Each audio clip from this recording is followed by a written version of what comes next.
बारिश भी इतना मेहरबान है, खूब पानी भी आ रहा है। हम जब से यहाँ महापौर बन के आए हैं, भगवान हमसे ज़्यादा खुश है लगता है। और कुछ लोग आप जैसे साथी लोग बोलते हैं कि महापौर ही नहीं ध्यान दे रही है, तो भगवान से तो मेरा सेटिंग ही नहीं हो पाया है, ये कैसे संभव होगा।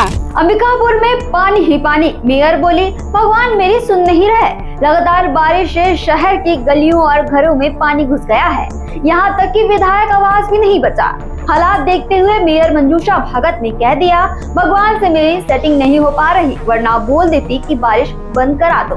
अब सोशल मीडिया पर ये बयान वायरल हो गया है। कांग्रेस इसे बयानबाजी बता रही है। उनका कहना है कि नाली और सड़क के टेंडर कैंसिल करके बीजेपी ने खुद जल भराव बुला लिया। फिलहाल मेयर ने खराब पुल और घटिया काम पर कार्रवाई की बात कही है। इस खबर पर आपकी क्या राय है, कमेंट करके जरूर बताएं। छत्तीसगढ़ से जुड़े और अपडेट्स के लिए आप देखते रहें वयम 36।